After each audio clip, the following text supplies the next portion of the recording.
Take Command Podcast, Logan Paulson there, Craig Hoffman here. And don't forget, Logan, I don't know if yours has arrived at the house yet, but we have our Take Command merch available now at the Breaking Tea, or at the 106.7 The Fan Store at Breaking Tea. Ta-da! Oh, that looks nice, man. Looks good. Yeah. So you got this T-shirt that I'm holding up for those that are watching on YouTube. You also have the hoodies, so you can check that out. And again, I think we're still taking surveys in at hoffmanshow.com/survey. Get a nice little discount on the merch, and we love to hear your feedback on the show. All right, last but not least on this Take Command mailbag, Kliff Kingsbury is going to be someone that gets invited to interview for head coaching positions. That is for sure. Whether he's interested, all that kind of stuff, TBD. Whether he's actually offered a job, obviously TBD. But how we'll ask it this way, because this is the way it was asked in the question, and I'll see if I can find the question real quick and shout out the person who did. But how important is it to keep Kliff this year, this offseason for Dan Quinn and company moving forward? That's a really good question, and I like how you worded that. Like, how important is it? Like, obviously, you want to keep your offensive coordinator on staff. Obviously, you want to keep a guy who understands quarterback development and has insulated Jaden Daniels and appears to have a good relationship with him. Obviously, all of those things are important. And so is it the most important thing? I'm not sure. I think the other thing that I'd look at here too is you got to give Dan Quinn a lot of credit. You know, he's done a great job assembling the staff and getting guys together, getting them on the same page. And I think getting guys who have aspirations of bigger and better things. And one of the things, you know, like when you compare this or juxtapose this staff with the Ron Rivera staff is, I remember there were conversations we were having where it's like, well, who would be the OC if you were to move on from Scott Turner? And there weren't a lot of like definitive answers or very clear answers. And I look at here and you've got Anthony Lynn. He's been a coordinator. He's been a head coach. He's got, I'm sure, aspirations to move up the ladder again. Brian Johnson, the quarterback coach, again, was a coordinator, has got a lot of experience with some different offenses. I think that would be a nice kind of natural fit. Tavita, you've mentioned him before, kind of long term. So I think we've mentioned this before on the show, but I do think that having those guys in place make Kliff's departure sting a little bit less. If he does leave, obviously it's going to be a big deal, right? Because again, he's the architect, and we talked about that on our last show with the guy from The Athletic. His name escapes me. Dane. Robert.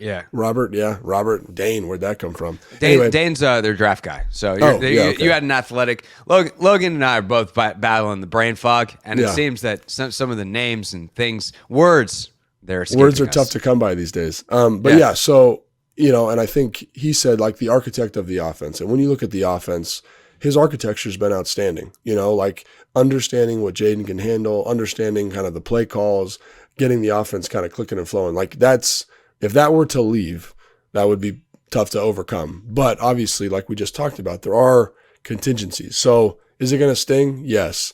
Is it going to sting as bad as it potentially could? Probably not, because I do think there are people here that have that kind of aspiration, that talent, that motivation, that are gonna kind of offset some of that if he does leave. Yeah, no, I think that's correct. And it was Peter who actually messaged you on Instagram who asked this. So thanks, Peter, for the question. You worded that very well, how important. And Peter also added, like, would you pay him extra money, a la like what Houston did with Bobby Slowick last year? Yeah, I probably would. And if you're Kliff's agent, you're basically committing malpractice if you don't just go like, hey, guys, if you just throw us a little bit of extra cash and like we'll be good. But here's the other thing with Kliff that I mention all the time. He's getting paid by the Arizona Cardinals already until like 2027. So that's crazy. Yeah. He signed an extension and got fired 1 year later. So he has head coach money coming in right now. He is going to be especially picky about his head coaching jobs because he's enjoying what he's doing. He's making head coach money from the Cardinals. And he, I think, understands seeing what is going on here, the importance, like how much he's learned from Dan, how much he's learned from Dan and Adam's relationship, how much he's probably learned about what Josh Harris is doing. Like he's learned how important the organization is. And if he's going to do the head coach thing again, there's no way he's going to do it. Like he's not going to, I'm trying to think of some of the the wackier ones. Like, he's not going to Dallas. No way he's going to Dallas. Well, I mean, I've heard that. So again, this is where picking a location is interesting because he is from Texas, right? And so, like, is that like his? And I don't know this. This is totally hypothetical. Totally like. Did he grow up in Texas and the Dallas Cowboys is head coach of the Dallas Cowboys? That's his dream job. And despite all of the dysfunction, all the craziness there, would you still take that job? If that's your dream job, maybe you would. But to your point, he is going to be, I think, much more selective. And I've talked to a couple people who know him.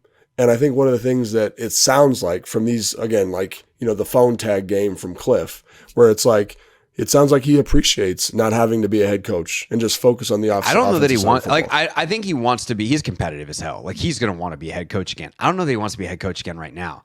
Like, I think part of being a competitor sometimes is being patient enough to know when it's time to go.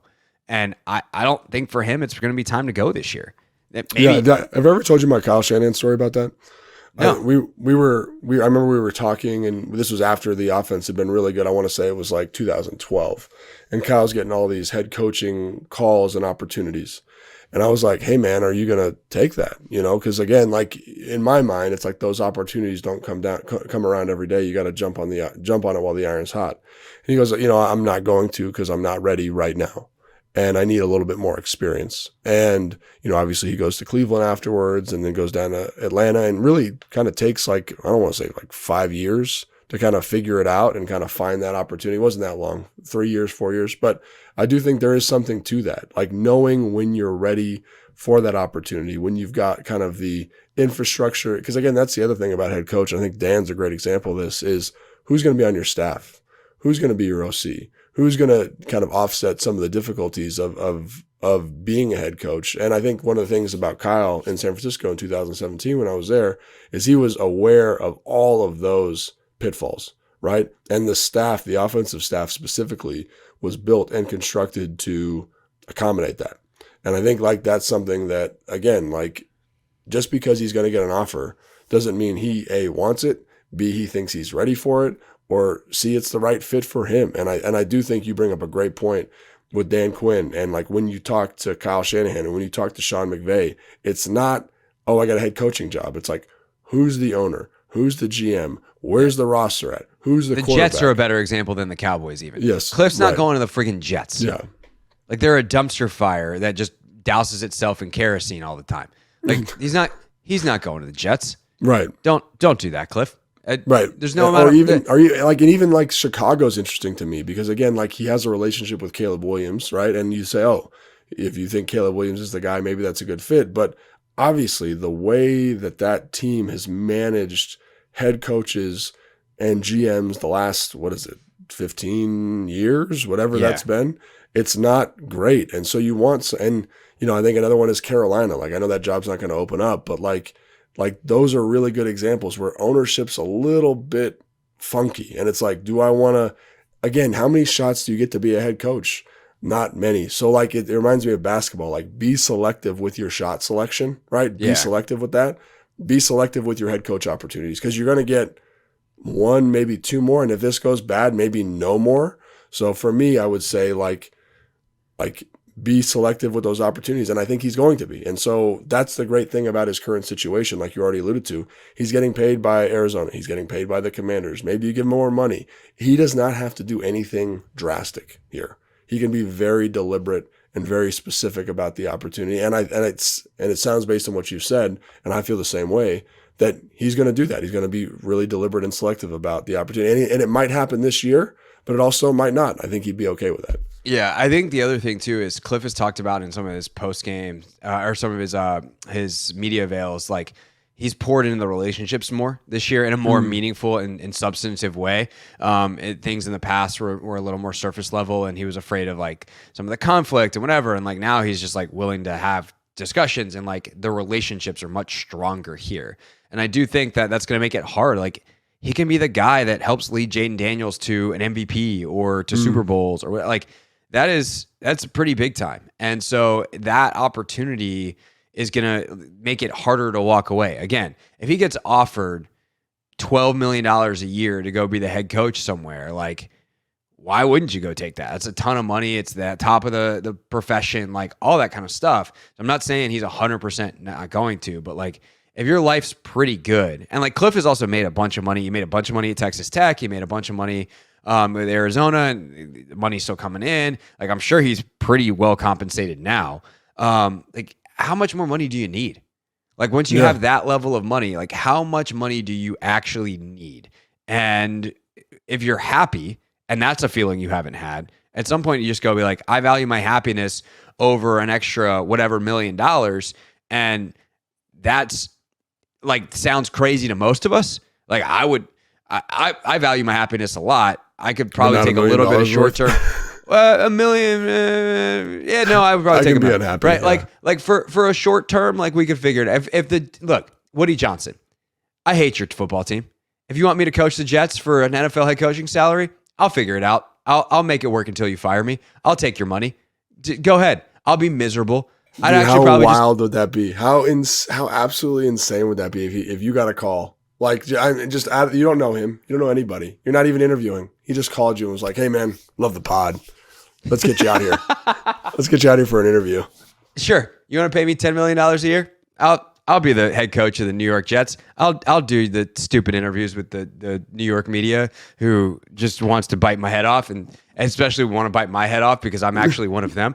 Could you imagine? Oh my God, I love this. I love the visual. Sounds like a movie script. Actually, how do we get this in production? Yeah, owner likes podcasts. It's a little too on the nose for 2024. Anyway, that's our last mailbag of 2024 because we got games the rest of the year. So we'll be back to preview the Saints later on in the week. That'll be in your feeds on Thursday morning. And then obviously we will be back post-game on Sunday. TBD on the time on that and who our guest co-host will be because Logan will be on the road. But we'll try to have that answer for you later in the week. So stay tuned to the social medias, etc. And we will make sure we get all of that information to you so you can join us live. But by Sunday night, it'll be in your podcast feed anyway, so you can always check it out there. All right. Thanks for all your questions. Really appreciate it. For Logan, I'm Craig, and we'll see you next time on Take Command. Thanks for watching this clip of Take Command, which has a brand new home. That's right. You can watch on YouTube at the Team 980. You can also listen to full episodes in the free Odyssey app, which is now enabled with Apple CarPlay. So we'll just, follow you around.